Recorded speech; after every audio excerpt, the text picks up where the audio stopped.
Here we are again. I know, but the main thing is wizards are fucking penguins. Penguins are getting fucked by wizards in Africa, Sam. Oh Jesus! Oh no, we gotta stop this. What's going on? Alex Jones warned us. Did he? Probably. This sounds like something that motherfucker would say.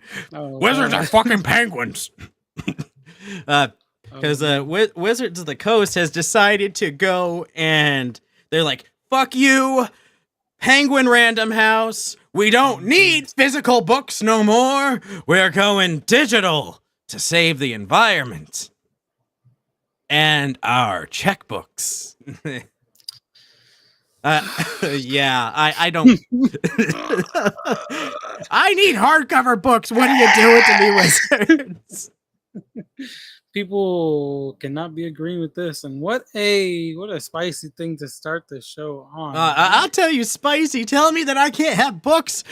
My wife built a bookshelf. Like, normally it would have been me to build the bookshelf, but like she took the time to build it and like paint it, and it's structurally sound. And I put my books there, and they're like, I got an entire D&D shelf that kind of dripples over into the next shelf. But like, some of the things that I have, like the Rick and Morty set, and like the other, I have a few things that are too wide, so I lay them flat, and they're just like a little stack next to some of her college textbooks, and it's just like, right. You know what? Fuck it. I'm gonna build a new shelf, and I'm gonna fill it with third-party books. So, Right. Grim Hollow, Fool's Gold, Stibble's Codex, Call of Cthulhu. Yeah, Call of Cthulhu. I'm gonna, I'll get Pathfinder. I'll throw it all on the bookshelf. All of it. I'll go on like a little shop. You represent out here, okay? Yeah, see, you got the book. That actually looks really cool. My first introduction to Call of Cthulhu was very different than like the, how the. I've yet to crack this bad boy open and for some use. I would love to. Dude, sorry, just it's not relevant. That's a great idea for like a big old Halloween game. We've been meaning to do one of those for years. Yeah, everyone wants to do a Call of Cthulhu for Halloween. This is the spooky time of year. Spooky time. Spooky, scary skeletons. The song is canceled now. It's canceled. The fuck you mean canceled? You know what? Let's start the show. We can get into all this stuff.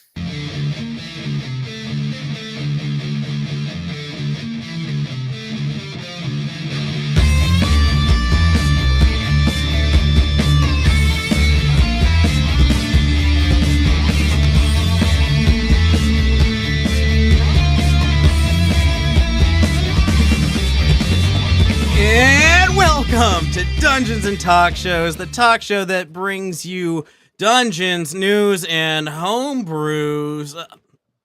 I forgot, Sam, but I am your host, Orion. I am your host, Sam. Welcome back to another episode. One day, Sam. One day. You've been doing pretty good, I think. I had a streak. You did. But, we can't always have monsters. The things that go bump in the night. Well, we do have a monster for this episode. Okay. Don't mislead the people. Oh, no. Well, you gotta put that out in front, I know people were a little upset when we didn't have one. They were. They're like, planes of existence, not in this house. I'm glad you guys are liking these monster segments. We've got some good feedback on that, and I'm really hoping that we get like maybe some listener mails, like some emails, or like maybe if anyone has like a voicemail, like they leave like a little message and they want to have it played on the show. Maybe someone's got some questions, Send it to our email. Yeah. If you got questions, Orion will make up an answer, then Sam will give like a reasonable answer. Why me? Because you're I want to be the nonsense. But you're a reasonable person. We can roll on the nonsense dice. Okay, cool. So we will roll for reason, and yes, we will. So what's the DC on that? 12? Right. Yeah, we'll say like a Well, it'll depend on the question, right? We'll each roll a d20 depending on the question. Yeah, You know? yeah. See And who then, gets depending on closer the to the roll, DC. Yeah. I guess we'll just say, the closer you are to 20, the better answer you get. So we will each roll, and our advice will mirror Yeah. the amount Exactly. rolled.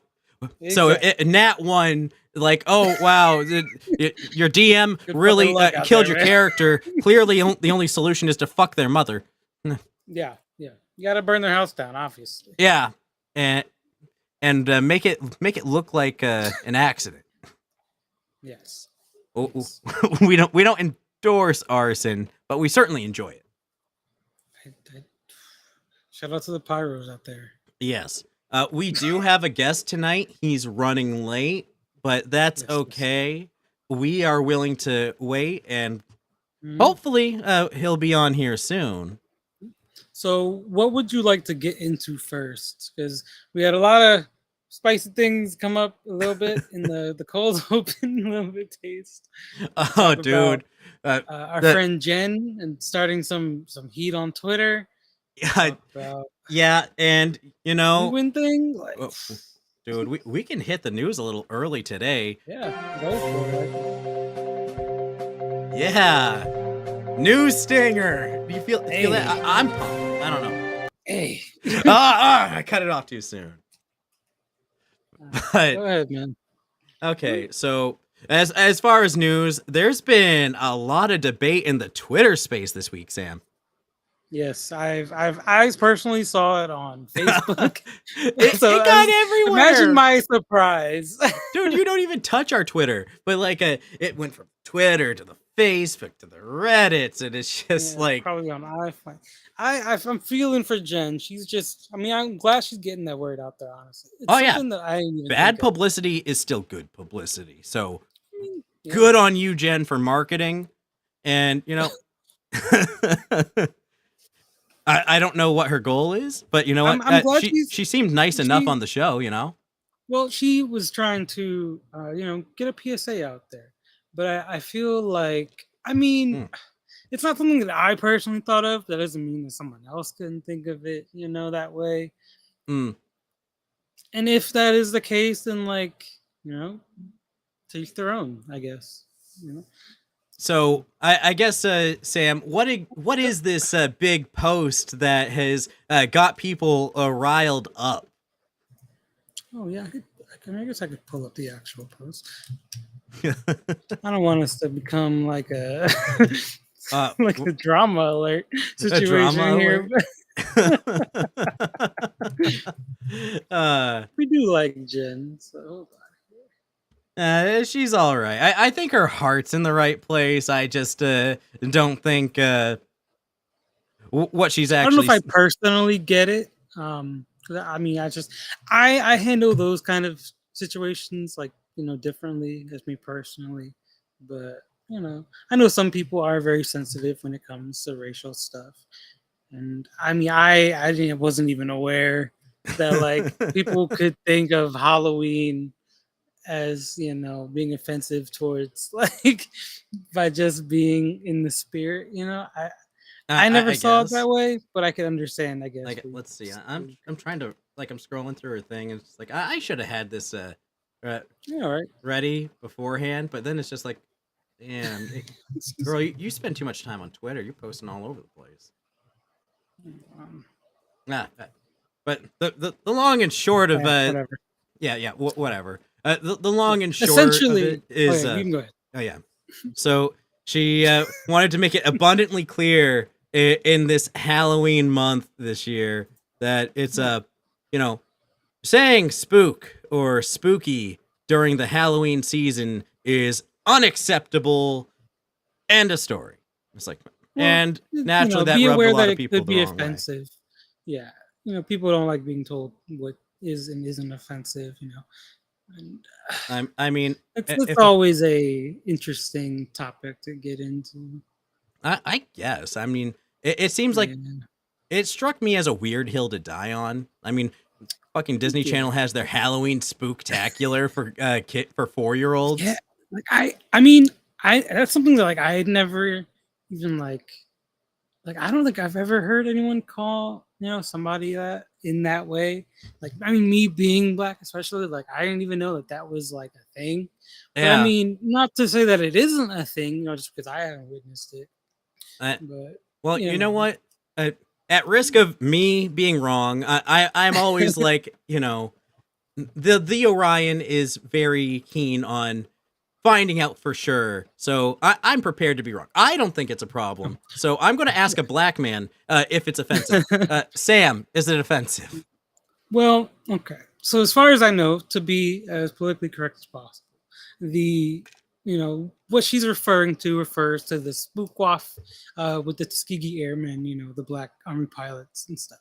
So I Mm, don't know if people are taking it specifically like racially offensive, or if it's like, oh, now you know I'm seeing it as like an offense to them and like mm. what they did. Where I think that's kind of like why, like it doesn't have to be like I that. Like mean, well, you it's well you like cracked the case wide open, Sam, right there. You said airmen, as in military. Who's more yeah. notorious for roasting other parts of the military than I mean, people in the service? Have you ever hear like a Marine talk shit about the Navy, Air Force, and Army all in the same breath? And all have like very oh, unique ways of shit talking them. It's just like, dude, so wait, this is interesting. they're I didn't know relentless. that this. Okay, so hold on. So there was a book and a movie called "The Spook Who Sat by the Door" by Sam Greenlee, which Hmm, depicts a man treated as a token black person. We all know what that is. When hmm. hired by the CIA. The second is a 2000s book and a 2003 movie called "The Human Stain" by Philip Roth. His novel tells a story of a professor at the New England College who is forced to resign after he calls two African American students spooks. Okay. Okay. So, I That mean, that's just sounds like hyper yeah, contextualized. Like, eh, you know, yeah. like if I mean, most it's always touchy when it comes to like racial things, especially with words, right? They all Mm, kind of hit personally to anybody individually, right, right. So it's always it's hard to say, especially like I'm sorry, Jen, but like you are kind of like a white woman, so like how would you even know? I can understand if you're trying to like just raise awareness, maybe that like maybe this could be offensive to someone, to be careful saying it. Yeah, yeah. Like I don't know if it is. I guess it could be. she. I I think. appreciate you, looking out. I think what she kind of where she put her foot in her mouth, it wasn't the it could be offensive, just saying it is. End of Yeah, story. Like, yo, it feels like an out of the blue. Like, who are you to make that call? No offense. Like, dude. um, White women all over America want to make that call. I don't know. I appreciate the effort, but Yeah, like, no one asked. all right. So moving on. So Yeah, it's a what is this penguin thing? okay. So moving on to real D&D news, not D&D new, not D&D adjacent people we've had on the show and their controversies. I'm Which not always a fan of drama, so I especially like social media drama. Like, I leave it you know what, be. I would Like, agree. I'm not a fan of drama, yeah, but I do, however, find it hilarious it is pretty funny. because that's not the only drama that's been going on this week in the D&D Oh, sphere. absolutely Uh, not. Go off, man. no, hear me out. Hear me out. How Go do you feel ahead. about weird wheelchairs in D&D? If someone wants, I don't see why not. Mm. I feel like it's such a rare thing. Like, who the fuck goes up to their DM and be like, "Hey, can I have a wheelchair?" Yeah, I feel like if you're asking, then there's probably a specific reason you want one. I don't see why not. I could accommodate it, sure. It could be a character arc. I feel like it could Yeah. be interesting. Um, but I feel like there's two major connotations that come with it. One, Mhm. you have someone that's in the game, right, and Right. you you got a player that comes up to you, hey, I want to play a guy in a wheelchair, and the DM's like looks at them and their Right. ability to walk around, and Mhm. maybe you're slightly offended that this person that's able to walk wants to pretend to be a person in a wheelchair. Well, for me personally, I feel like honestly, it would kind of be what's the word here? it'd be a little more endearing, right? Because it's like, Mm. huh, you would rather, play from a perspective of someone who is, excuse me, disabled, right? Than I play someone mean, who is well able-bodied. There must be a reason, right? So I I mean, think it's in you the at least got same. my attention. Yeah, I think it's in the same breath as a someone who wants to play a blind swordsman. Yeah, right. It's awesome playing a character that has this challenge, and now Mhm. in game you must As overcome as this long as difficulty. you are always respectful about it. Yeah, for sure. Like, because like Yeah, you could yeah. do this, and then you could still be disrespectful to people who are, you know. I But mean, there's like a good way to do it. I think. if you're going to be disrespectful and that's just the humor of your table, power to you guys. Like Oh whatever. well, yeah. If Yeah, that's yeah. if that's a That's your humor of the table. table. Do whatever you want, dude. Uh, Yeah, I wouldn't recommend, being in a party with somebody who is actively in a wheelchair and being like, well, here's my character who is also in a wheelchair. That might come across a little differently. that might Like, be tone deaf, but if you talk to yeah, if you have a friend at the table that's got a wheelchair and you want right, to play a character that says a right. wheelchair, like, hey, let me experience a little bit of your struggle in a Yeah. game. I mean, shit, like, honestly, what's the difference between, like, someone who wants to be in a wheelchair and having a character with a prosthetic, right? Or having a I'd missing limb? Yeah, I'd say Or, there's no difference. Like, dude, I wanted to play a character once that kind of has a strong resemblance to the Irishman from not Irishman, the Scotsman from Samurai Jack, the one with the yeah, machine gun for a leg, but instead of a machine absolutely, gun, yeah. it would be a heavy crossbow. So Hmm. imagine like you only ever have like one shot ready to go when you go into a Yeah. battle. So he'll like battling, shield bashing, cutting things up, and then all of a sudden, someone's coming up the side, and he just lifts his leg and just pulls it right up there, takes a shot. Yeah, like I could go Badass as crazy. fuck. I mean, Right. sure, you're gonna have like less dexterity, but Mhm. you make sacrifices for what you're doing, and like it could be a way See, to flavor your low dex. what bothers me about this, I mean, because it's like, do you want people in wheelchairs to feel excluded now? Like, do they have to play characters with like able working legs?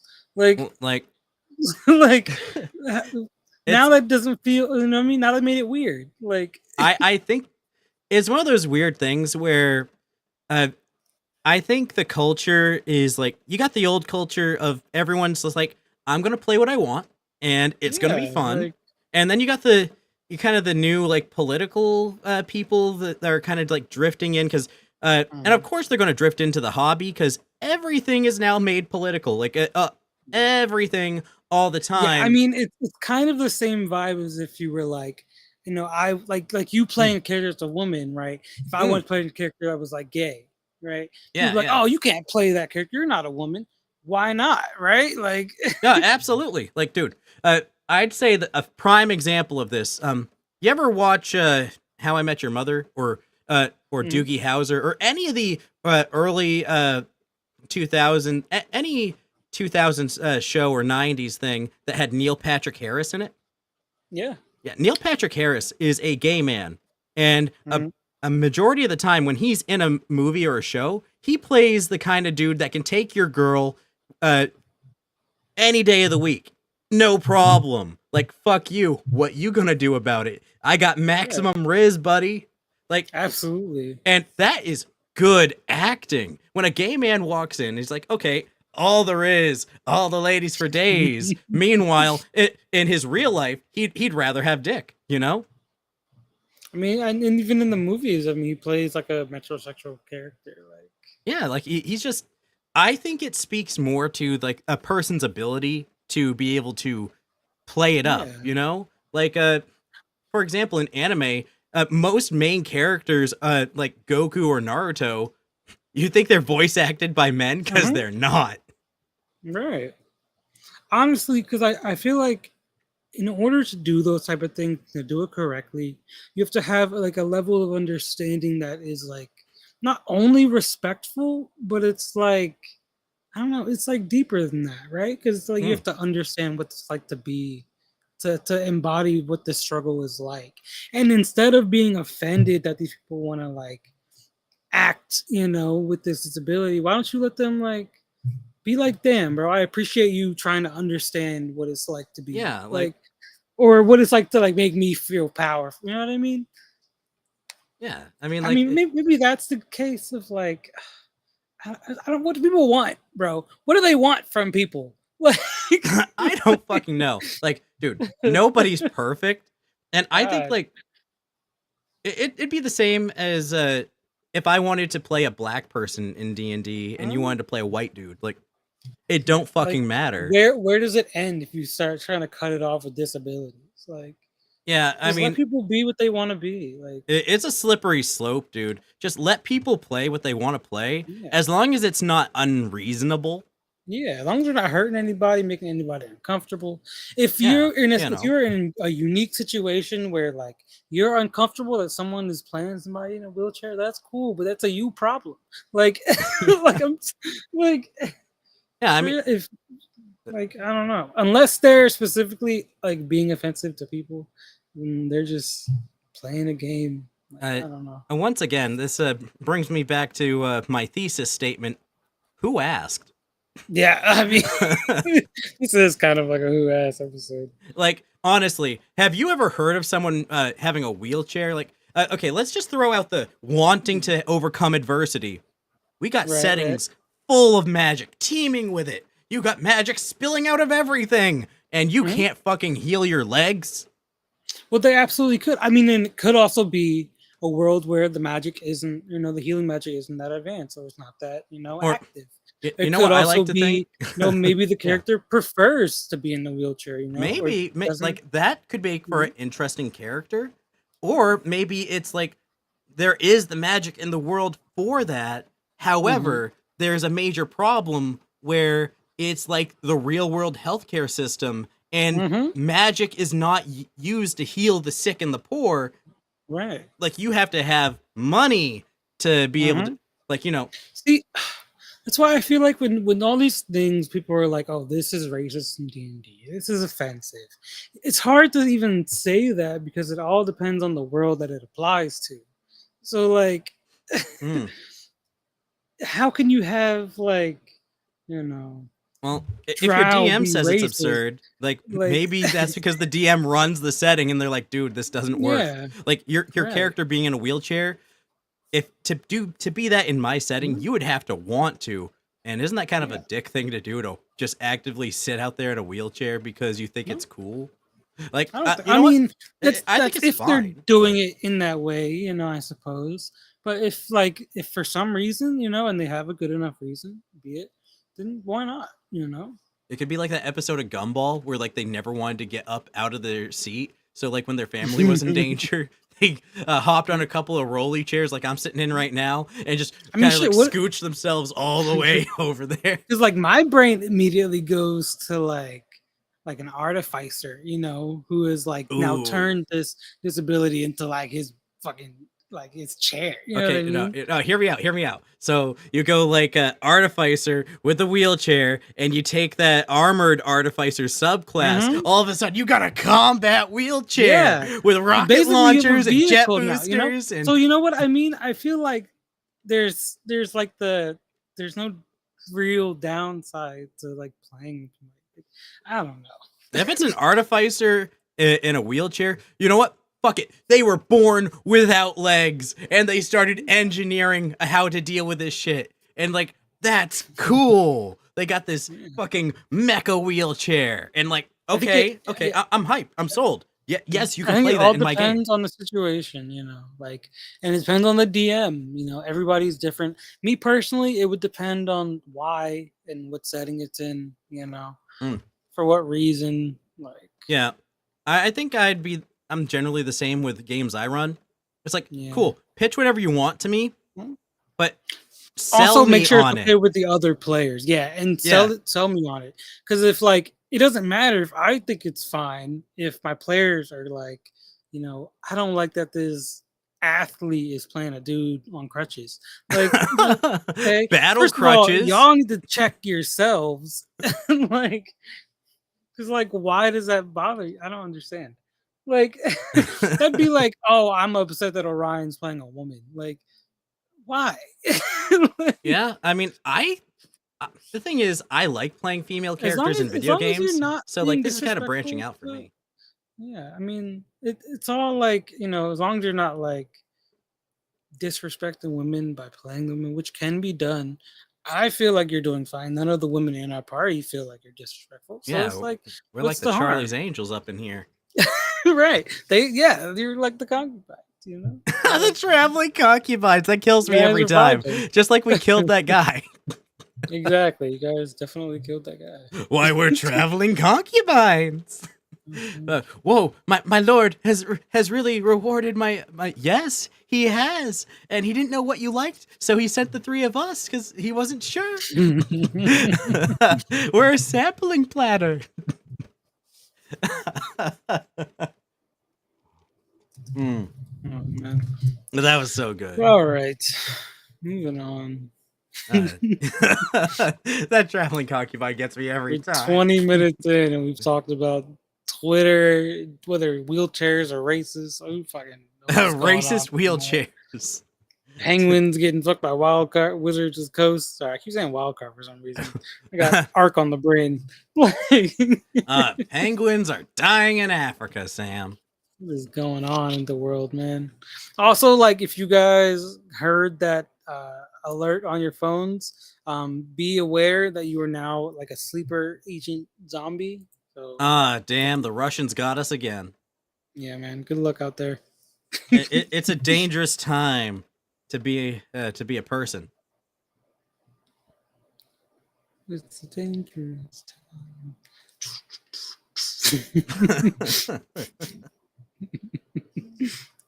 I tell you. Hey, here's a quick question for you, Ryan. So I just saw someone ask this in like a comment section on like one of our discords, and what what is your favorite example of like a found family trope? A found family trope. Yeah, so like a chosen family. I want to say a circus. Circus. Okay, because my brain immediately goes to like a Lilo and Stitch. But yeah, because like Ohana Yeah. means family, and that's like an adopted pet thing, and that's cool and all. But at the same time, I am irritated with people who are all like, Ooh. "Hey, my animal's my family." Like, please, pet parents. I don't care that you view think yourself it as a was pet more parent. about that Just stop alien. telling me you're a pet parent. Please, I have 4 fucking kids. This is downright offensive. You can go fuck yourself. Yeah, he pretended to be a pet. This boy was an alien. Yeah, like Stitch straight up has an IQ higher than the entire NerdMilitia combined. Okay, you're right. Oh, yo, dude. Based. Oh, I clicked on the wrong thing. Because Okay. entering in is LordOfRing. Welcome. He's here. I have made it. Welcome to the show. We have been rambling on about racism, wheelchairs, penguins getting fucked by wizards, and it's a wild time, sir, but you're just in time. I'm sorry to our listeners. This episode has been a mess of filth already. Wait. Did I hear you say penguins getting fucked by wizards? Wizards of the Coast decided to cancel their contract with Penguin Random House, the publishing company. So they told them to fuck off. And we're just like, why? Because I like my hardcover books. How dare they, man? You fucking dare they? You said that, and my mind immediately went to, where's the popcorn? This has definitely been a popcorn episode, man. Dude. There's tea to be spilled.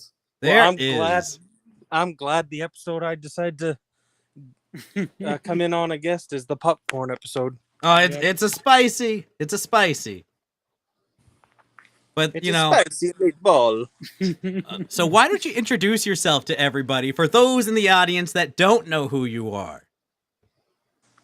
So, my name is LordOfRing, but my friends know me by many different names.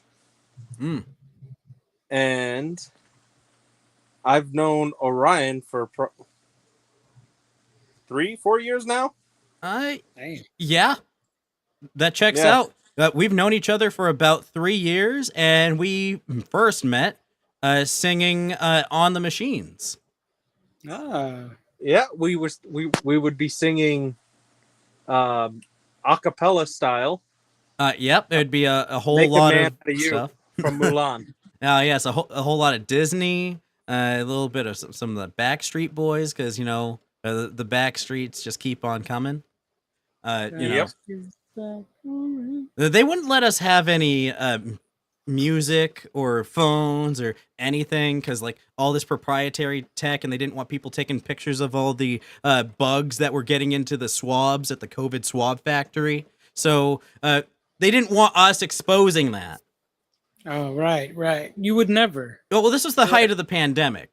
So Right. in order to keep us from exposing all the dirty practices that were going on when Puritan was making all these swabs for everybody in the height of pandemic, we weren't allowed to have phones on the production floor. So while we were, in order to distract ourselves for these 10-hour plus shifts, we would sing together. It helped entertain us as well as other people, keep morale up, because working machines and making swabs all day is fucking depressing. Yeah, the only sad part I regret about that entire job, they never put you and I together on a machine. That's because they knew that we would sing the whole time. The few times that we were together was when it would be like a weekend shift and just singing all the time. And when we weren't singing, we'd be talking D&D and nerd shit. Yeah, exactly. And once I became the materials handler, it was you and Sydney on the machine, and whenever I would walk by, we'd just start singing. I'm actually. We've been talking about starting some D&D parodies for the YouTube channel, so look forward to anyone who loves a good D&D parody. Look forward to seeing some of that from myself and Lord of Ring. I might be a little off key, but he's definitely on point. So hoping for the best right there. That's only if I'm able to do like the baritone bass part of the singing. Oh, absolutely, because we got to have that full range. I'm kind of like more of a tenor kind of singer. Tenor. Yeah, tenor. You got your tenor, your alto, your soprano. Exactly. Yeah, we got all those things. Right. Also, Lord of Ring will be joining us for the One Piece campaign that's coming up that I'll be DMing. So, oh yes, that's exciting. I just want to throw it out there. It was my idea. He talked me into it. He did. I didn't want to do it. I said, "Don't put me in the DM seat again." Yeah, we definitely gotta talk about that more on our social medias and stuff. We will be streaming that, but not necessarily for entertainment. Not for a full party. Because it's One Piece and you kind of have to have a full crew to man a ship. My ideal party size when for traditional D&D is 4 to 5, but I've run campaigns with 6 people before, so I will allow my maximum to be 6. If things are fluid and functional, and I might allow 7. So what you're saying is we may have potential listener spots for this One Piece game. You know what? If one of our listeners wants to join in on a One Piece campaign, I'd be willing to take them up. Now, if anybody out there wants to hang out with the boys in a genuine one shot, or One Piece. No, it's more one. No, it's like it'll be a overarching campaign. Oh, overarching campaign. Nice. Anyone wants to join us for a campaign in the One Piece setting? Let us know. Well, I know you need the captain, the vice captain, a cook, a navigator, a shipwright, a doctor, a musician, an archaeologist. Well, the first mate is actually more of a. The way this PDF is built, the first mate's more of a appointed thing. not necessarily a traditional ship roll, because like the ship rolls come with benefits towards those skills. So like a first mate doesn't exactly have a skill set to work with. Yeah, I haven't looked too much into it, but I feel like I would probably pick like navigator or like archaeologist or something.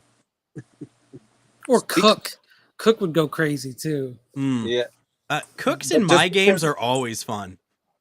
Yeah. But just because Orion says I'd be good at the musician, I'm definitely choosing musician because I'm going to be the humming swordsman of the crew.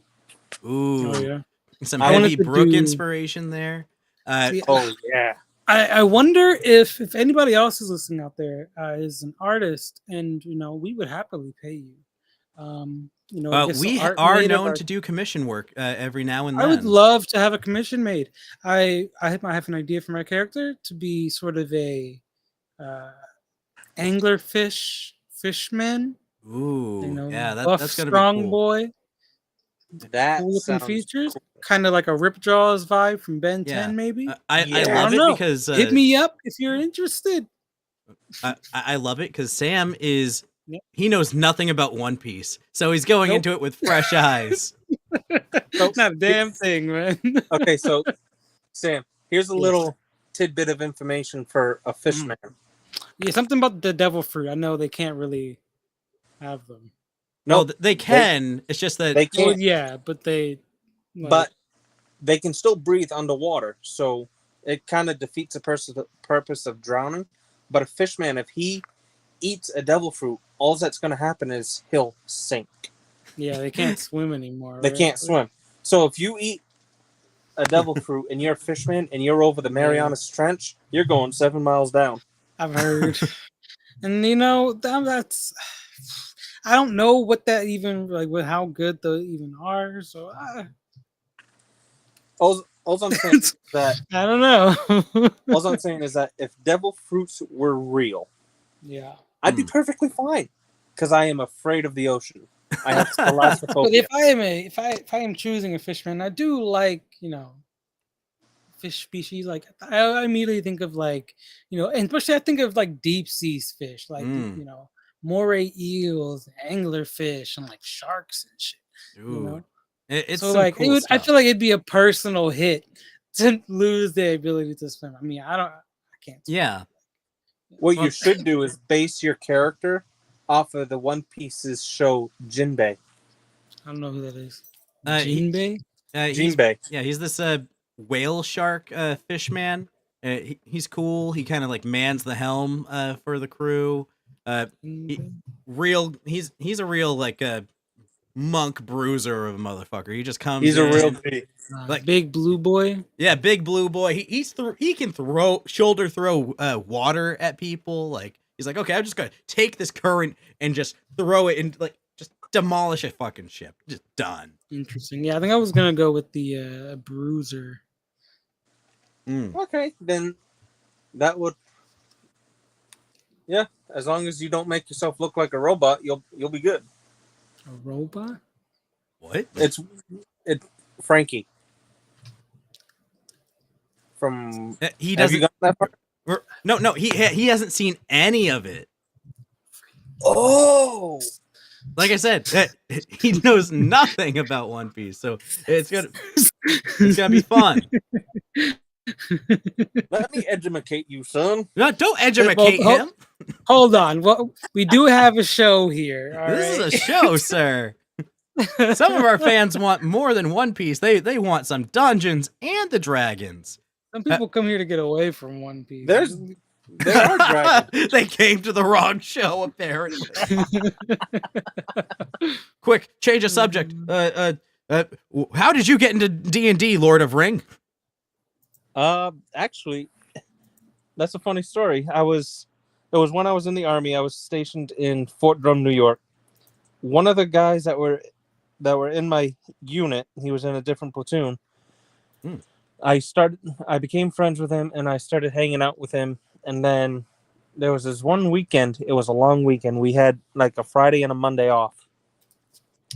Friday night, me, him, his wife, and a guy from another part of the unit and someone from my same platoon decided, you know what? We're going to go over and just party all weekend. Friday night, we was drinking and gaming. Oh yeah. Saturday was more gaming. Saturday night, we drank a little more. Sunday night, next Sunday we watched a bunch of anime. Sunday night we decided they decided they were going to do Dungeons and Dragons. Right. So I'm like, what's Dungeons and Dragons? So they explained it, and I'm like, this shit sounds like fun. So me being me and loving Lord of the Rings, I decided to base my character off of Legolas and Aragorn put together. So an elven ranger. Okay. Big okay. ranger energy. Makes sense. Makes sense. And there was a dragon half-born, or is it half-born? Or just dragonborn? He was half dragon, half barbarian. Dragonborn, yes. Yeah, there are half dragons and there are dragonborn. Like those are two separate things. And then there's also like draconians and like there's all kinds of shit. Well, all I know is he was half dragon, half barbarian. Okay, so dragonborn barbarian. Yeah. Then there was half barbarian, half dragon. That's right. One raging scaly boy. Yeah, damn. Oh yeah. But it gets better. There was a wizard, and then there was it was kind of how did he explain it? He was an assassin, but he was a druid slash mage. Okay. So, anyways, we're going through, and we get to the first boss. Granted, I didn't know what I was doing, so I'm just like, I'm gonna go in for a chopping blow with my two axes. And I managed to nick a artery in the leg, and I cut his hand off. And then the wizard decides to make the draconian barbarian invisible while he is raging. Makes sense. And because the fight goes on for a good 3 or 4 turns, and at one point they decide to make the barbarian invisible and float. Okay.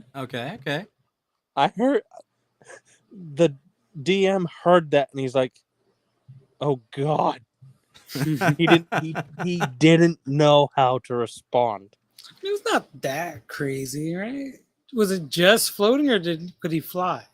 He could fly. Okay. He could fly. That's it's pretty good. And he was invisible. And every time he went invisible, the barbarian would rage. How was he going invisible? It was one of the spells the wizard had. Oh, just okay. Okay. So he would reappear after like one attack. Right. But the fact a disappearing rage machine. Yeah. Sneak attack barbarian with rage.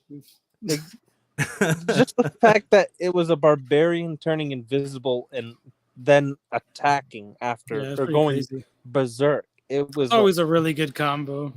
Yeah. It's a hilarious combo, really. And I think that's great to have as like an early or first D&D experience, because like it shows you like the absurdity of the hobby, and like it certainly is absurd. Right. And the imagination combinations that you could do. Absolutely. My first exposure was very, very different. Yeah. And then finally it comes to my turn, and I got excited because I dealt the killing blow. Hey, there you go. And one of the rewards, because after I killed it, I had to choose if I was leaving the body or looting. Right. Well, You always loot the body. I decided to loot. As you do. I got the boss's vampiric sword. Hell yeah. So that every time I cut something, it sucked the blood in and got bigger. Kind of like that sword. Oh, like Craven Edge from Vox Machina. Yeah, like pretty classic idea. That's a Like very that different sword- comparison than what I was going to say. like Oh, the is sword it? Grog always uses. Yeah, that's what the sword is, Craven Edge. I was gonna compare it to a cock, because like the more blood, the bigger it gets. It's just a dick-shaped sword. Yep. No. Yeah. As if you say that, and I'm like, yeah. I'm like, no. He'll agree to anything. You like hold it by the shaft, like big old hammer. Jesus. Ah, The damn. balls just get bigger and bigger. Wait, which part's the bludgeoning? The sack? Exactly. Which part is the You bludgeoning? got a you got a piercing edge, or you can turn it around to like a hammer, like kind of like a mace. You know, Oh God. the ball's enlarging. I've been told I can be quite sharp sometimes. Oh God. She said, "Stop poking me." Sam, quick change of subject before it goes any further. What's the monster for the week? Oh yeah. You know, speaking of getting poked, so no head, because we're talking about the Dullahan today. Yeah. Oh, No head, huh? I'm out. I'm no done. head. Fuck this shit. Goddamn. I'm going home. My mom says we can't be friends no more. I understand. I'm taking my toys and leaving. Oh God. I need an adult. All right. What's I a feel like a lot Dullahan, of Sam? people. Yeah, I feel like a lot of people at least know what a Dullahan is, right? A headless horseman, a spectral rider through the night. You know, holding his head in one hand and a severed spine in the other. You know, a horrifying creature rooted deep in the Celtic and Irish folklore. The Dullahan is often portrayed, you know, as I said, as a headless horseman, riding a black horse and carrying the head under one arm. Like a So it's the football. guy from. So it's the guy from Sleepy Hollow. Yes, Yeah, exactly. yeah, that's the one. I'm going to mention that a little bit later. But yeah, Sleepy Hollow is a prime example of, you know, the headless horseman. You know, and you know, despite not having, you know, the head, they are said to have supernatural vision, able to see across vast landscapes and through the darkest nights. The head is also said to have the texture and color of moldy cheese or stale dough, with a malicious grin stretching from ear to ear. Yeah. Oh. The Dullahan allegedly carries a whip made from a human spine, and often often pulls a wagon adorned with funeral objects, such as candles and skulls covered with dried human skin. When the Dullahan stops riding, it is said that someone is about to die. He calls out the person's name, drawing out their soul for their impending death. That's the most metal thing I've heard all day. I would love to have. He just strolls into town, fucking puts his head on his waist, I guess, or tucks it in his arm, pulls out the scroll or whatever. He's like, Orion. Fucking. It's got this soul straight up. the spine whip though. The spine whip. That's so fucking metal. Imagine you're just like, you look through your window, you see this rider walk into town, you know. I'd lock all the doors, put salt around every entrance. Right. I'd go full supernatural. He has definitely like some fuck around and find out energy. Like, however, you know, check this out. So Dullahan is not always a mounted horseman. They may also appear as a headless coachman who drives a horse-drawn carriage. You can fit more bodies that way. You can feel more bodies that way, And usually, I believe when they are, a coachman, they're often carrying a death coach, the kind of coffin to kind of show someone is going to die. Oh yeah, like an old school hearse. Yeah, exactly, like an old school hearse. Right. I honestly don't care Mhm. how he gets someone's soul. Yeah. If we were all living on the same block, Mm-hmm. if we all looked out the window at the same time, out of nowhere you'd hear "Carry on my wayward son." Yeah, because I also believe the Dullahan is known to just kind of like walk into town. Oh shit! Did they dressed in, have like, an the episode like dark that in armor. Supernatural? I'm sorry, I didn't mean to think cut you off. I so, was just yeah. like, No, I'm pretty sure they did. Yeah, he just kind of walked into town, or I think you might be talking about the death, the four horsemen, Yeah, the Four So- Horsemen. which is the same kind of idea, really. He is a horseman that kind of embodies death. Since we're here yeah. talking about spookiness, Spookiness. Sorry, I can't say that anymore. I saw a meme earlier today. Yeah. it's probably the one we were And- talking about. And it was a picture of a gas station with the Scooby Gang's mystery Oh. machine Oh yeah. Nice. and the Ghostbusters behind it. Okay. And it said, "How real does this shit have to be for these two to show up?" Look, man, that's so true. Yeah, I've got both of them. Shit. Now, if there was a third vehicle there, The and it was- supernatural. They pan over. It's supernatural. The squad pulls up. Look. if there was a third vehicle in that photo and it was Yeah, just man. hitting and it ended up being the 67 Chevelle, I'm leaving town. I'm out. It's over. It's not If safe. you've So- got the Winchesters, the Ghostbusters, and the Surprise. Scooby Gang, I'm out. Right. Well, if Scooby Gang's involved, it might not be a monster, but if it's a movie, it's definitely a monster. Yeah. Yeah. Look. Yep. Yeah. So, getting into the real world lore here. Around midnight on certain Irish festivals or feast days, this wild and black-robed horseman may be observed riding a dark and snorting steed across the countryside. Dullahans are headless, and wherever one stops, a mortal's death soon follows. Dullahan will stop its snorting horse before the door of a house and shout the name of the person about to die, drawing forth the soul on the call. It may also stop at the very spot where a person will die. So I got a short passage from W.J. Fitzpatrick, a storyteller from the Mourne Mountains in County Down. Okay. Found a cool little quote from him. Well, we love our allegedly- quotes. Yeah, allegedly this guy had seen one, so this is a real recount. I seen the Dullahan myself, stopping on the brow of the hill between Bransford and Money Scalp late one evening, just as the sun was setting. It was completely headless, but it held up its own head in its hand, and I heard it call out a name. I put my hand across my ears in case the name was my own, so I couldn't hear what it said. When I looked again, it was gone. But shortly afterwards, there was a bad car accident on the very hill, and a young man was killed. It had been his name that the Dullahan was calling. Those who watch from their windows, see him pass, are rewarded for their pains by having a basin of blood thrown in their faces, or by being struck blind in one eye. Okay. Sometimes, allegedly, just seeing a horseman can be kind of an omen for maybe not a death, but a tragedy. Okay, makes sense. Makes sense. Yeah.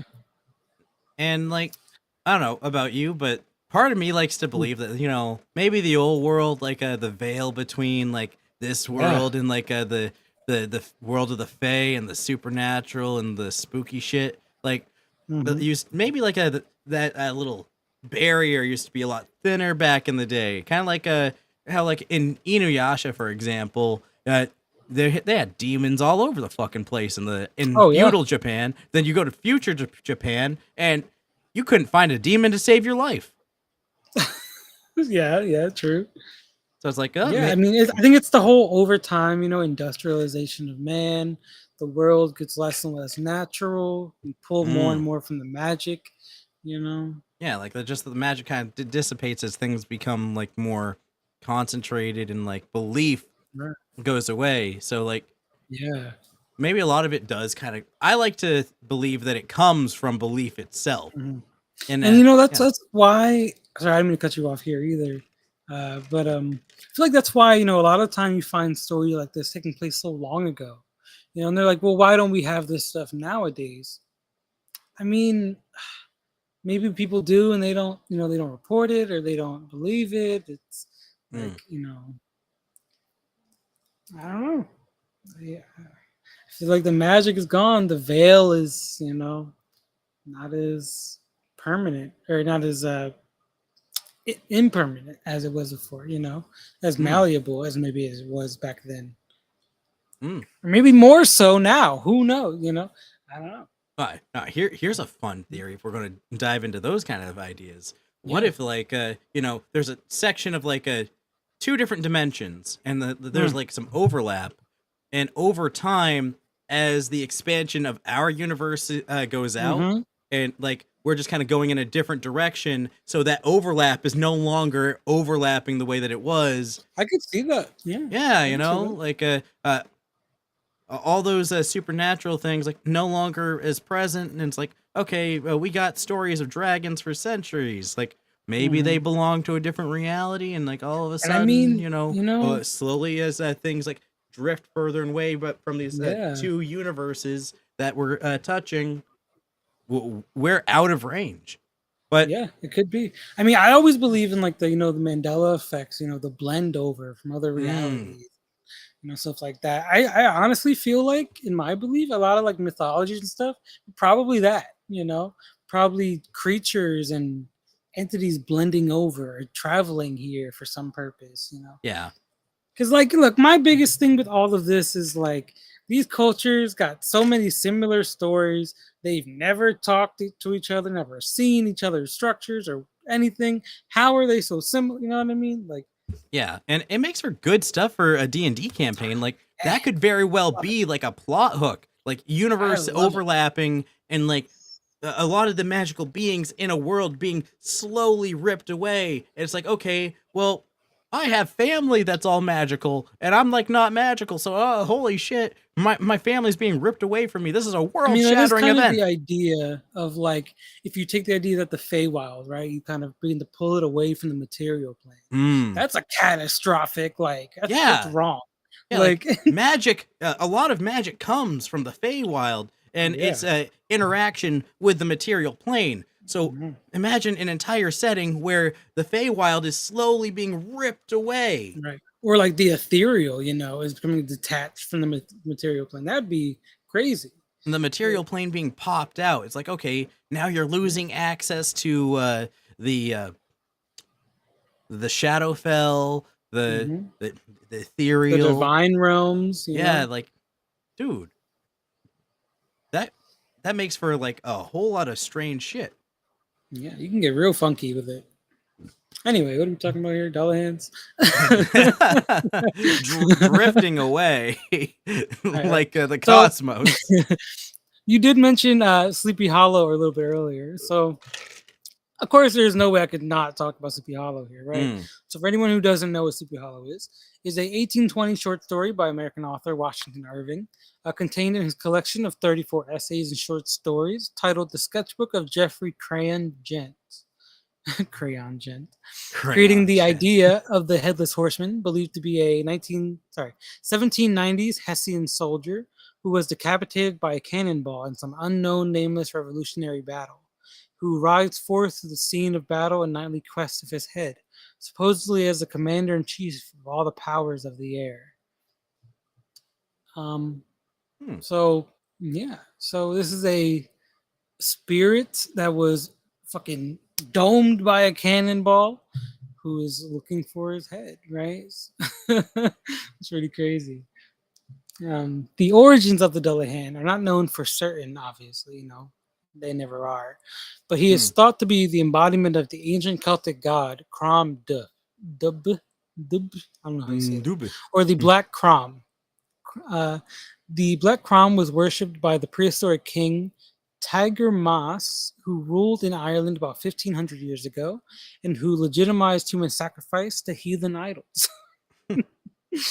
Being a fertility god, Black Crom demanded human lives each year, the most favored method of sacrifice being decapitation. Mm. The worship of Crom continued in Ireland until the 6th century, when Christian missionaries arrived from Scotland. They denounced all such worship, and under their influence, the old sacrificial religions of Ireland began to lose favor. Nonetheless, Crom was not to be denied his annual quota of souls, took on a physical form which became known as the Dullahan, or Far Joroka, meaning dark man, the tangible embodiment of death. That's very interesting. And I it's thought just so. it's just like the Christians to come in and start throwing all the druids away, like Wizards of the Coast, talking about getting rid of druids from the magic cards. And it's Exactly, just like, man. it's like, How dare Wizards, they? what are you doing? I'm beginning to think they want to ruin their entire stock price in every Like, what are way they possible so that Hasbro will drop them and sell them to someone who gives a fuck. doing? Maybe that is. Maybe they're trying to tank it. I can Dude, see it, I guess. if they tank it, can we buy it? Like, Us, no fucking chance. we're poor. So there, as far as I'm aware, the only official stuff for Dullahan is in the Ravenloft book. You can go check that's that out cool. on D&D Beyond for $30. I was Or not about to buy not, that, however. and just download the PDF for free. I went to the 5th edition SRD and I found, this sheet for a Dullahan to kind of tell you guys about. It's about So- time, Sam. Yes. So we got Dullahan being a large fae, as you can assume. They are believed to be creatures of the unseelie fae. The soldiers of the fae that go and do about the bidding. Collect souls as it will. With fairly decent stats, and for good reason. You will see. So we got strength of a 19, dexterity of an 18, constitution of a 20. Intelligence of a 13, wisdom of a 15, and charisma of a 17. They are also holy shit. they are also a lawful evil, being. So they're about that business. I would think lawful neutral. I am surprised with lawful I can see evil. Yeah, I mean, I guess it could also be, if they were cursed, the creation of their, origin, if they're working for something, I guess I could kind of see it. Maybe they gave it that alignment so that players would stop trying to talk them out of killing. Yeah, trying to talk out of Dullahan, good luck. Good luck. Yeah, I'll tell you that. just putting that alignment in there. Okay, there is no negotiating. Yeah, very, very, very unlikely.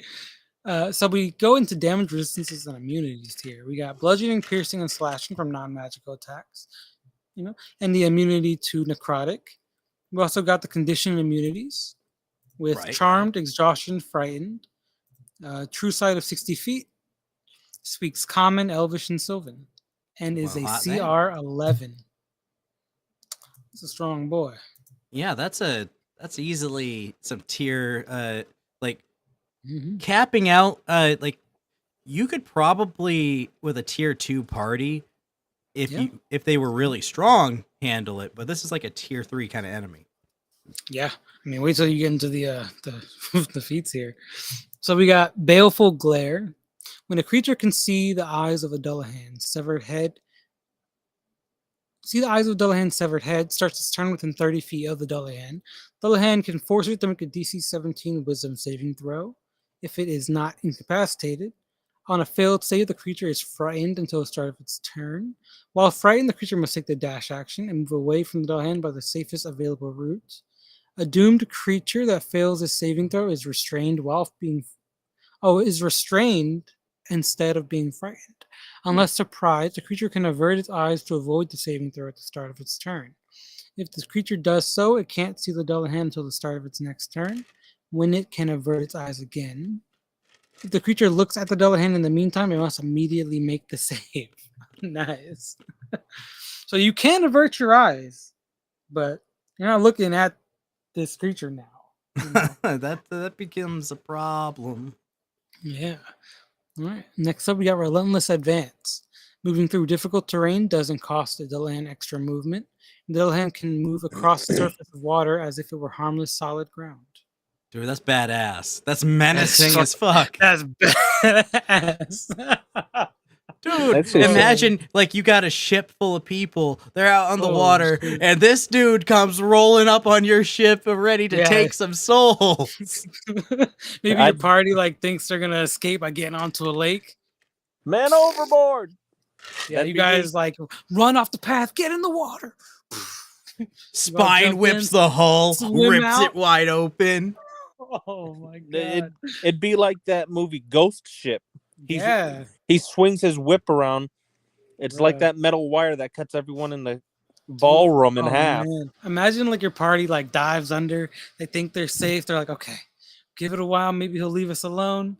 Come back up. He's just standing on the surface. of the water. Dude, throw this dude into your Halloween campaign, man. people. Your one shots. Right. Let your party be terrified as they try to run away from this Friday the 13th style menace. And you know, to even just add to it, we got relentless nature. Does not need food, drink, or sleep. This Nope, creature I'm will done. hunt you down. Try to cast blindness and deafness on this thing. The head is in its hands. That ain't even working. At that point, I just turn in my dice. I mean, it's not immune to being I blind will or take deafened. my dice and leave. Oh man! So if we get into the attacks here, it does have multi-attack. Makes I am scared. yeah, it's a little scary, man.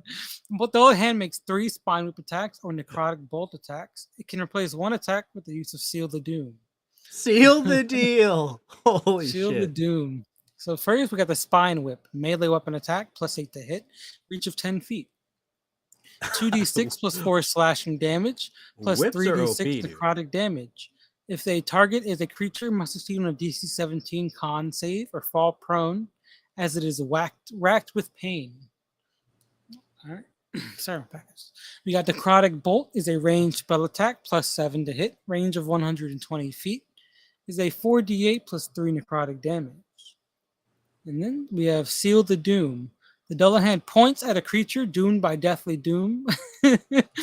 Deathly Doom was the where is it? Oh, where is it?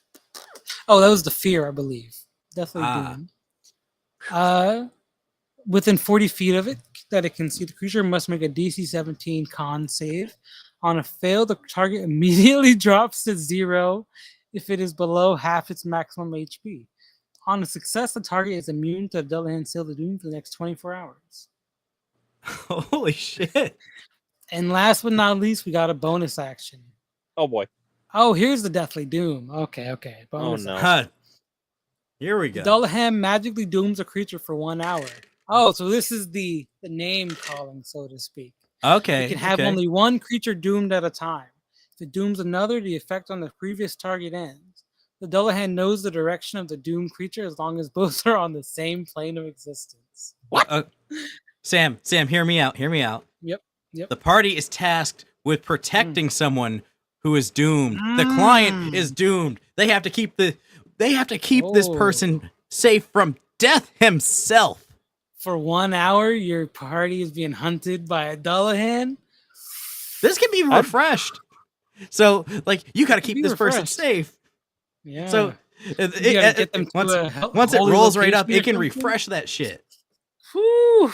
I'd rather take my chances with the Nazgul from Lord of the Rings. Yeah, I could see maybe like maybe you have to travel from one city to another with this important figure, and for some reason this Dullahan has marked him. He's been marked. Oh man. Like I said, I'd rather take my chances with the Nazgul. Understandably so. Oh, this thing man, can I ride like it. after you on water. That is so cool. Menacing as fuck. And respectfully, that's a 10 out of 10. We are not fucking with it. But I will let you guys know the weakness of a Dullahan. It's gold. Gold? It's gold. Gold. It's Sweet. gold. I'm making some gold armor and putting gold caps on my teeth. You're gonna Well, fight the Dullahan? I think am that just biting kind of him. that changes the context entirely if the players figure out that the weakness is gold, seeing as most D&D campaigns have too much gold. Yeah. You start throwing money at it. 1 point of bludgeoning damage. Put that in your sling and smoke it. Yeah. You know what? Actually, screw that. Nope. No gold armor, no gold teeth. I'm gonna melt the gold down and coat my weapons in it. There you go. Boom. Gold sword. You've heard of silvering your weapons. Ever hear of golding your weapons? Absolutely. Look, that'd be a good reason to. You add a Dullahan to a party, maybe somebody's like, huh, what? I'm going to start doing the research. The only thing I could find is some aversion to gold. Now suddenly you're like, oh shit, we got to find gold weapons. Like, Yeah, that would be a research thing. But that would give the person who's got a sling in the party time to shine. Because that one kobold is suddenly useful. Yeah, like slings are a surprisingly good weapon. No one talks about how good slings are. I've never met someone who's used a sling. Yeah, Sam, do you know how a sling is made? It's just like, yeah, like you just like take a little stick in some rope and like a rubber band. You can literally just like take a couple leather thongs. You take a little pocket of leather, and then you just like you get it all kind of like balanced out. But literally, you just take some little balls of like lead, metal. It looks like a rock, you know? Rocks. Yeah, rocks are very common. Like this is the David and Goliath. Yes, David and Goliath is the most famous use of a sling. And these things are fucking deadly. You can end a dude at range. Like you just be like, bam. You think throwing a rock at someone is bad? This is leverage. You are amplifying that. Sure. So this is the equivalent of being stabbed or hit with a fucking hammer. Like in D&D, your typical hammer does a D4 of damage. This does a D4 of damage at range, which doesn't sound like much, but the concept that you can improvise your ammo, be like, okay, we're going to take a couple gold coins, like kind of like get them together, and boom, got them. Done. Yeah, I mean, even just having that as like an option, like to have that extra, you know, now you got 2d8 basically, you know, or double the damage on, you know, a d4. Hey, dude, you got silver in your pocket? You could take your silver coins and then you could use those in your sling as ammo against your vampires and your werewolves and you know, all that cool shit that doesn't like you silver. Essentially have like a gold bullet, you know, silver bullet. Yeah. Honestly, I kind of want to use a sling on my next character. Slings are kind of cool. Yeah, just have like a bag full of like different kind of balls, and you got like brass bearings, silver bearings, gold bearings. Lead shot's pretty good because lead is really heavy, like gold. Iron bearings for like ghosts and shit. Yeah, you could have everything. Like, okay, we got magic ones, we got silver ones, we got explosive gold ones. Yeah, you can go off. I just had an idea. Yeah, I actually homebrewed a. There's a type of crossbow that functions the same as a sling, and it's called a stone throw crossbow. So you could literally just take like rocks and stuff, just like a sling, but it would have better range and more power. So this would be a great reason to have one of those too. You know, I actually have a great idea. Let's hear it. Let's hear it. Kind of off topic, but and going back to the One Piece, instead for someone who decides to be like a sniper, instead of using a pistol, a slingshot, or rifle or anything, a sling. Well, I'd allow it. I'd treat it the same as a slingshot. Yeah, but it wouldn't. My concern would be doing enough damage. Like, there's a damage threshold, right? You can only do so much with the sling.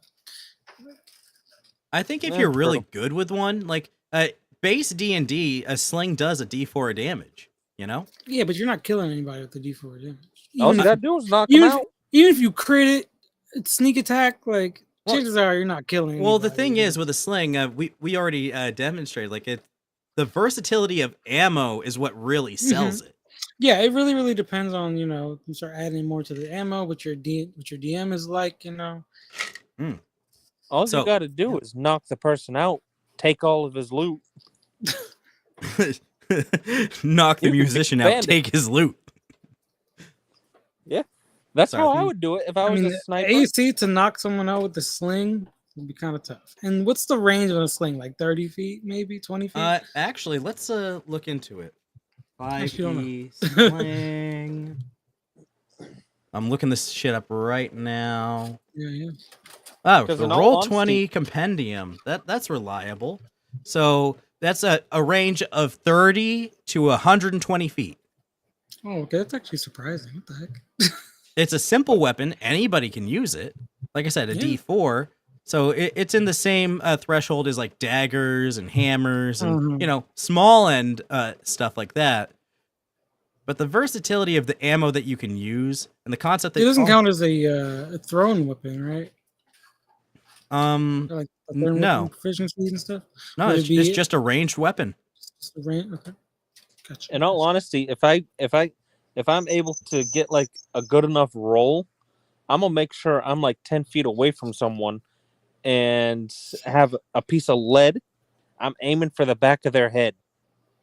Knock them How out, you dude. getting behind them with that? And every time, if I'm able to, every time I manage to knock someone out, I'm gonna have the Taco Bell bell sound go off. He's gonna come to this campaign with a soundboard, people. Yes, Oh my I am. God. I'm down Alright, for GM, it. I start love it. adding soundboard rules to your games right now. I do have a couple rules for my campaign that are more on a meta level. Every player that joins my game, I need you to. It doesn't have to be in stream, but I need you to have a camera so I can see your face because I need to be able to read people. I've gone too long DMing online games through Roll20 and not being able to see the faces of my players to read them, and it's been a detriment. I feel that. I can't do it anymore. It's like it's too much. I gotta be able to look at y'all. Okay, note to self: work on my poker face. So Ryan, I think we're doing pretty good on time. We are. How about heading into your Descriptify? What you got for this week? Well, for this week's Descriptify, we have trepidation. A little fun word right there. Now, trepidation means a state of alarm or dread, apprehension.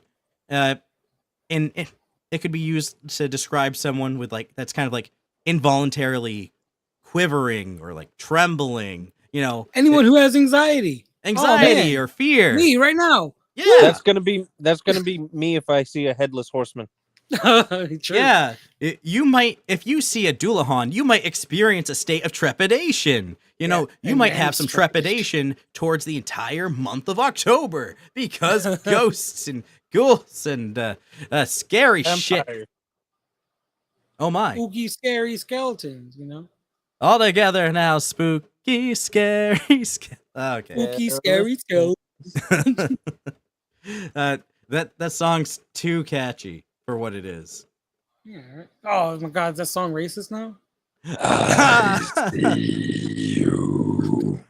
It's only as racy as you want it to be. Oh my God, my life has been changed. If I've been liking that song my entire life, am I racist? Sorry, Sam, you have internalized racism. Am I a betrayer? Oh, you are a betrayer, sir. Sorry. Anyway, so trepidation, right? Yeah, it's one of those things where this is a particularly good word if you're trying to portray a character that had an NPC that's got a big vocabulary. Because I was like, okay, you want to have these NPCs with that $10 word set, like what your NPCs are saying kind of does a lot, really conveys their level of intelligence.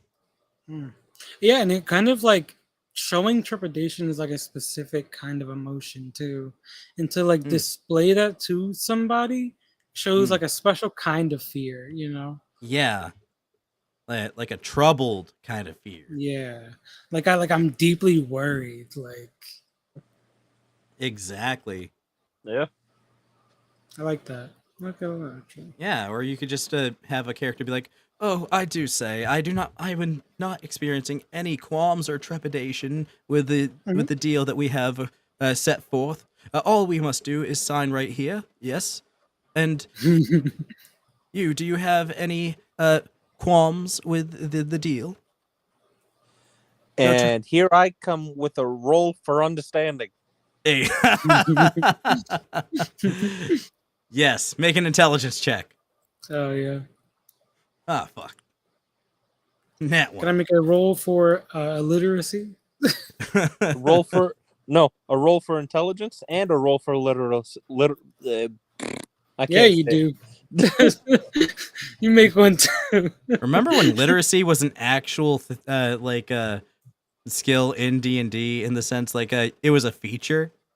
Sounds awful. Knowing my luck, I would try to roll for intelligence and literacy and roll a 1. Well, you could choose not to have a literate character and be like, okay, that shows up like, oh yeah, and on my sheet my character is illiterate. I am definitely doing that for the One Piece. Your character's gonna be illiterate.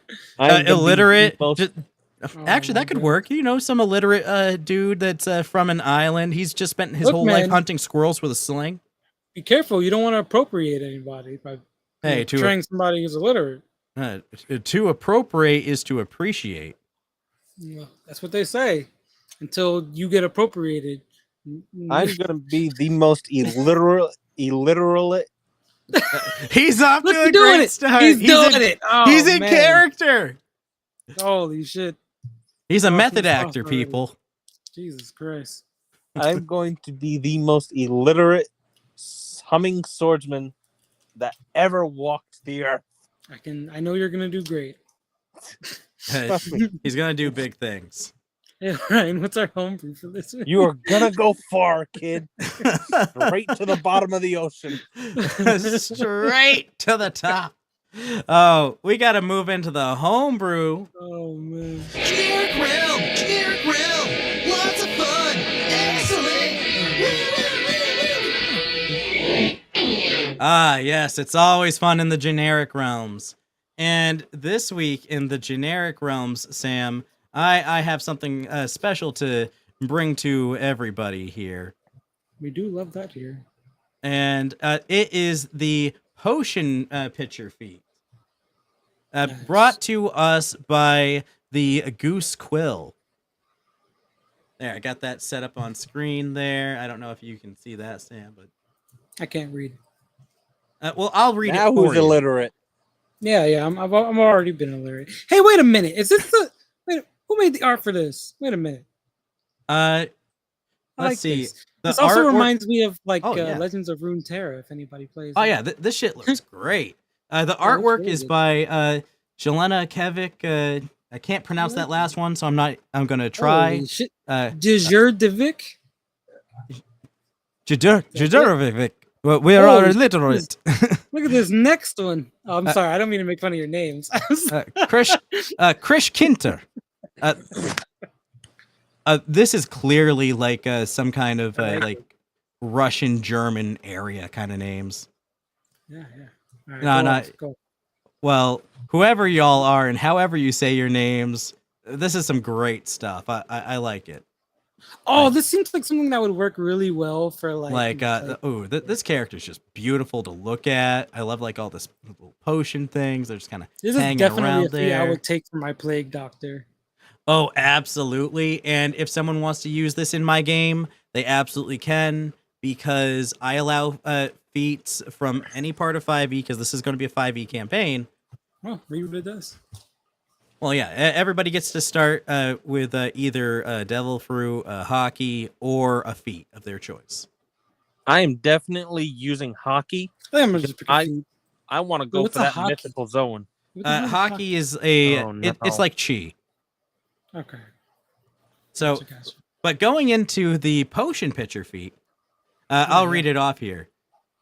You have learned to create specialized vials that allow you to use potions or poisons on creatures from a distance. As a result, you gain the following benefits. You gain proficiency with alchemist supplies.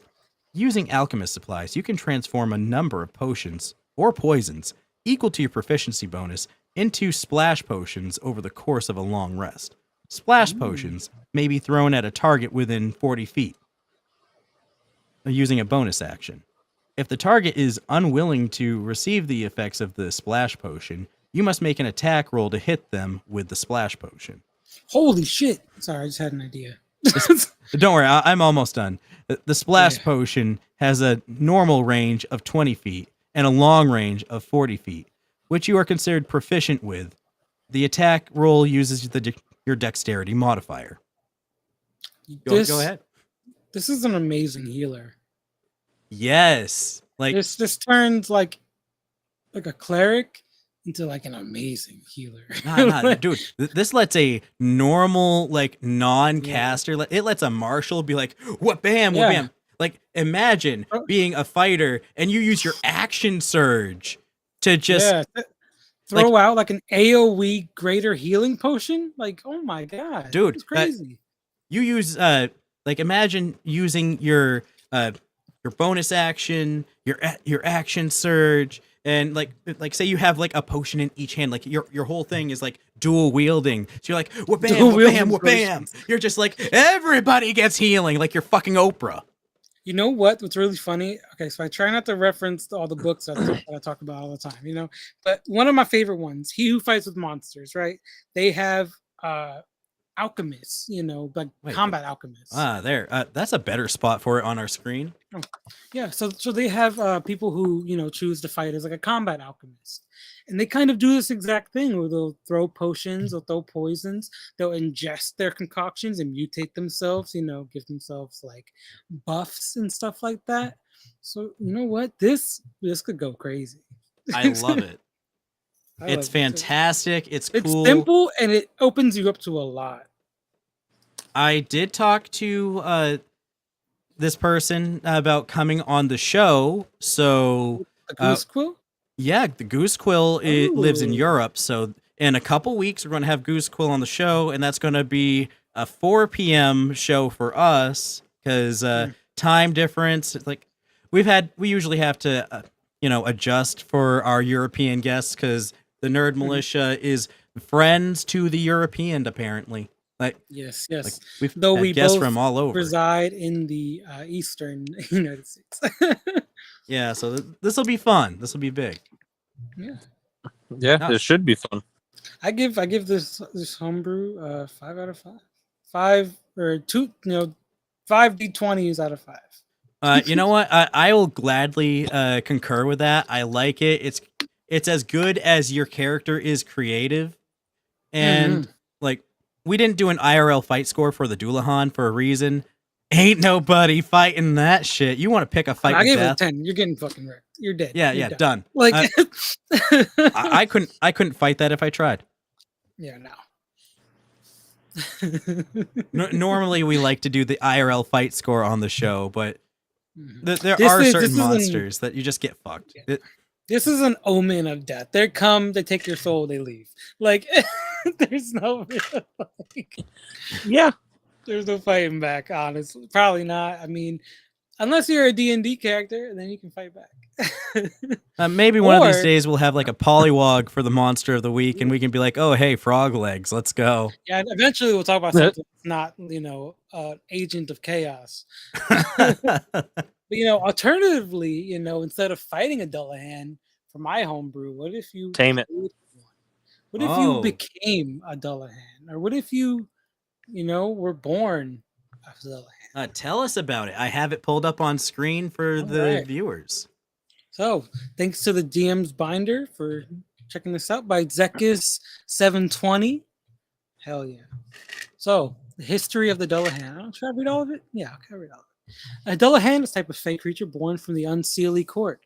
Dullahan resemble undead due to their headlessness, but both head and body are kept alive by a fey curse, inclined to travel by unseelie magic. And by their own appearance, grim folklore sprung up about them over time. Dullahan are created by unseelie fey when they decapitate a humanoid, often as part of a dark ritual. Newly created Dullahan are able to retain most of their personality of their humanoid self. Memories of their past life is mostly forgotten. Only a few Dullahan manage to remember a memory from their past life, often due to a trigger or a lasting impression the body will never forget. Dullahan are also capable of producing offspring, the newborn in question becoming undoubtedly a Dullahan with characteristics of the dominant race from both partners. So they can become a natural species, their own kind of, beings, I guess. Reading of Dullahan is not something that I kind of thought of.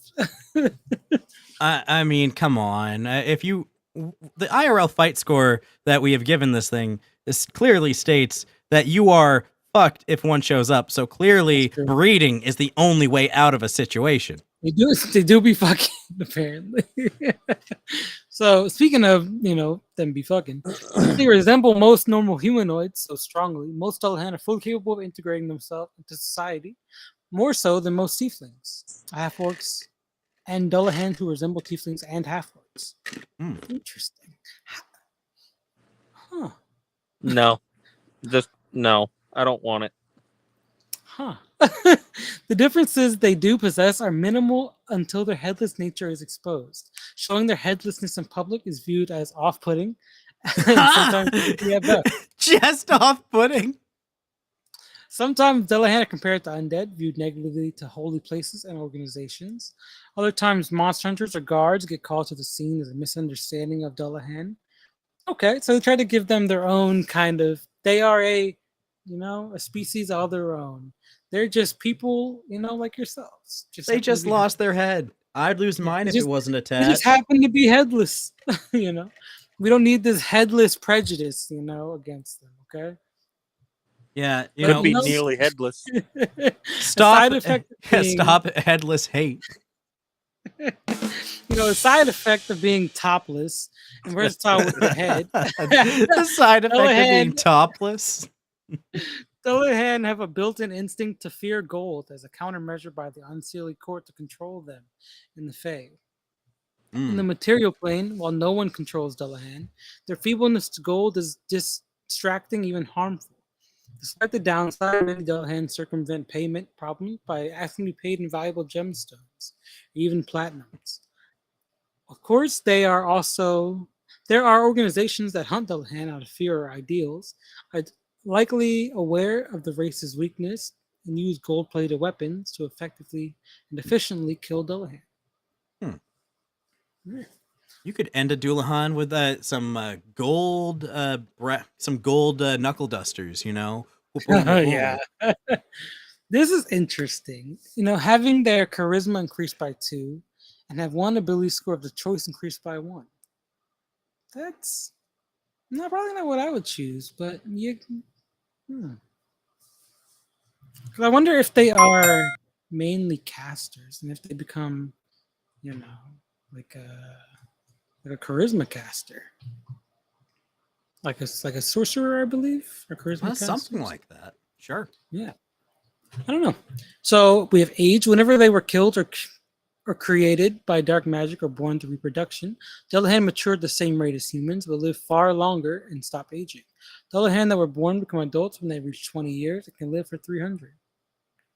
Okay, alignments make sense. Okay, they got a good lifespan. I believe death comes equally to everybody at their own pace. Okay, so being neutral is pretty normal, like you said.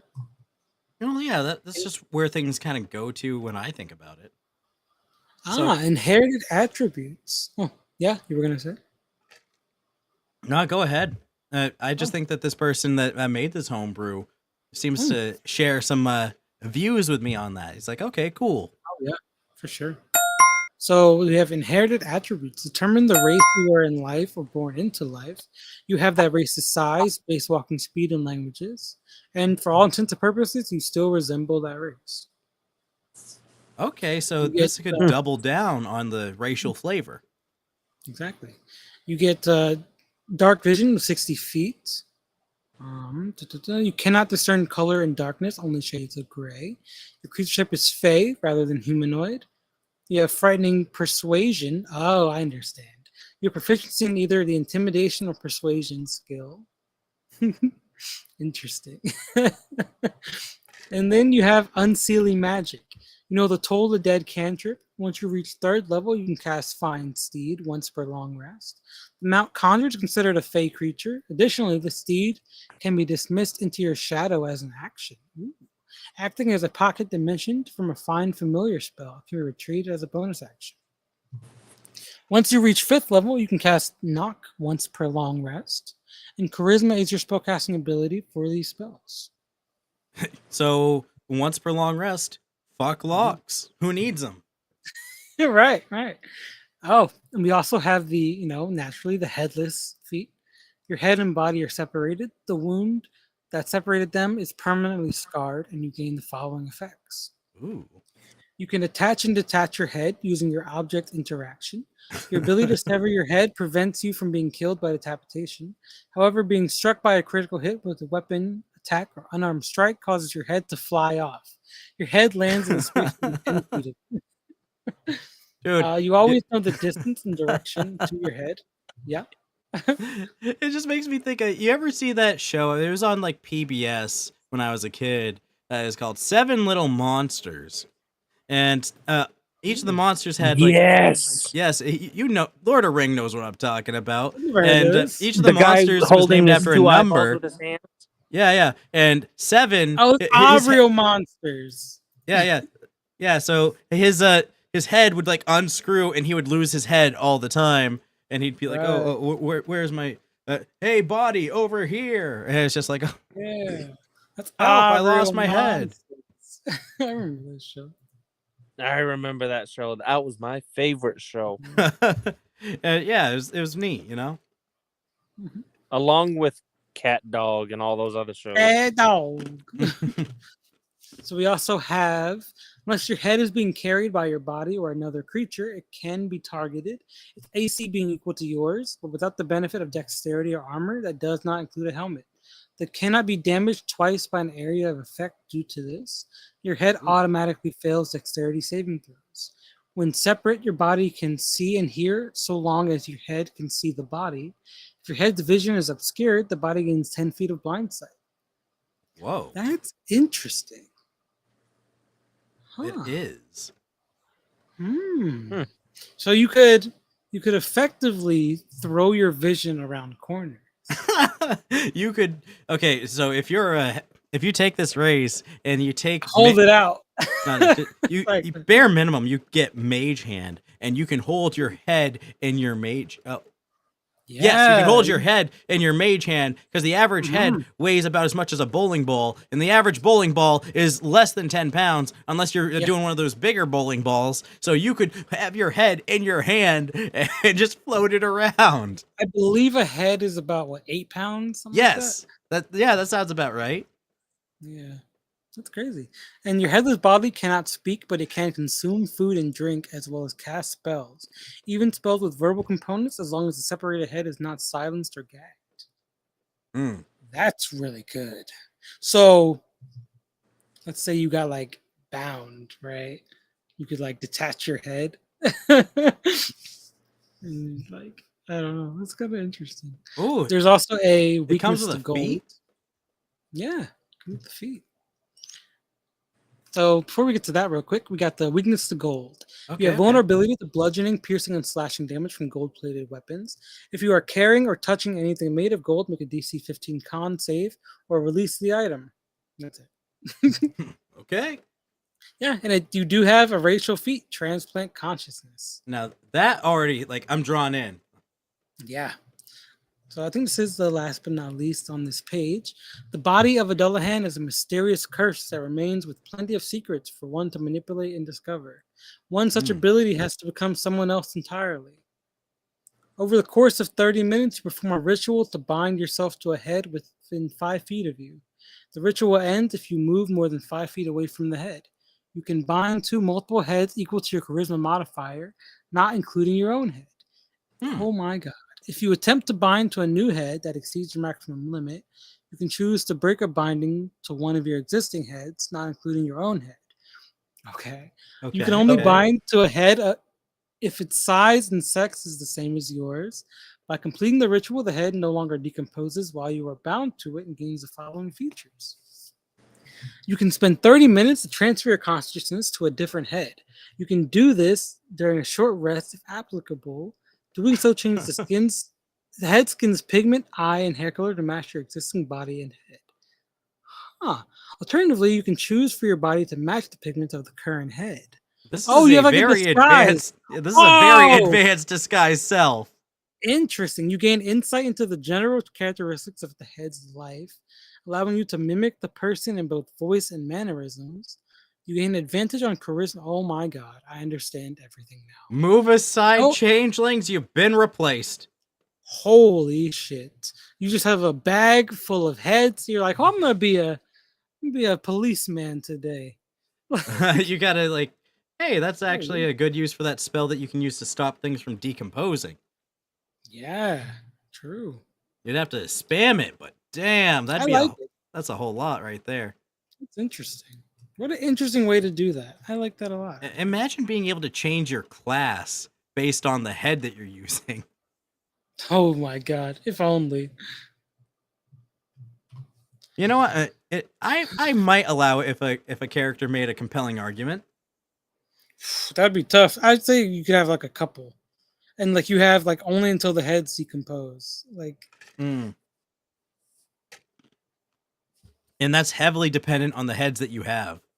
yeah, I'd be like, I would probably say like you can't have any more. Like if you find a way to preserve like up to like 3 or whatever, you can have like 3, and then like no more. But I would purposely decapitate a boss just to take over his body. Yeah, he'd be like, "Oh man, you start collecting heads." Neferet would have a ball. Oh yeah, Neferet would love this shit. So let's see what we got here for who put this together. We got like a whole credit section. Oh yes, a whole credits. Just click on this again. Sorry, I closed the link. So we got Zekis for fine-tuning and personal touches. Got Cat Eon on Reddit for creating the idea and traits. Gesture Masquerade on Reddit for offering a new perspective. We got Lucas Massetti, creator of the artwork below. Oh, okay, so cool. Check him out. Thank you to everybody who worked on this. We like it a lot. They gave credit for offering a new perspective. I like that. Always give credit where it's due, guys. Always. Honestly, if they really like had an impact into you creating this, fuck yeah. Love to hear it. What? That is all I have for today. Fair enough. That's all I got. We didn't really have too much for the news outside of some drama this week. We already covered all of that. Yeah. I found out I'm going to New Hampshire next week for work. Whoop-de-doo. Interesting. So, for the people and the listeners, where can they find you, Lord, if they want to hit you up? So, on Twitch, it's just RingJ60. I'm still new at it, but I haven't figured out how to be able to keep the videos on my Twitch. And for YouTube, hang on. Are you bound by any contracts to only stream with Twitch? Because I can help you on the multi-streaming side.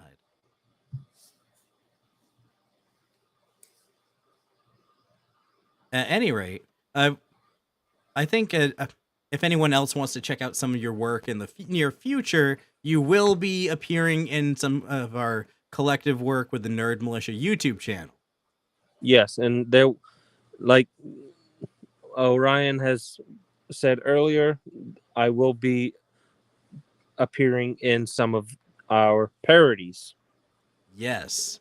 So I'm looking forward to putting those out. Going to be a lot of fun. We got the Wellerman parody. That's going to be good. I actually have a whole backlog of D&D parody songs. So looking forward to having those come out sometime this year, which not too many months left in the year. So got to get cracking on that one. Yeah, we at least got to come out with at least one parody. Just before one. Christmas. But one I have a really good Christmas. one, so here's hoping. Is there anything you want to leave the listeners with? Final Final pretty much, thoughts. if you haven't subscribed to the Nerd Militia, go do it right now. Smash that like button, and also if you're an avid D&D fan and you want people to be want to be able to play with other people, hop on, download Discord, join the Nerd Militia, and become one of the family. Mm. Oh yeah. He's got them Represent. One of plugs. us. got the One spirit. of us. Thank you to everybody who listened. I hope you enjoyed this episode. Hope you enjoyed this Ookie month. Spooky month. Ookie month. Hope you guys Uh, enjoyed the Dullahan. Hope you guys have fun. And on that note, Weekend. So long. So long. have a good Don't be a weekend, stranger. everybody. I've been holding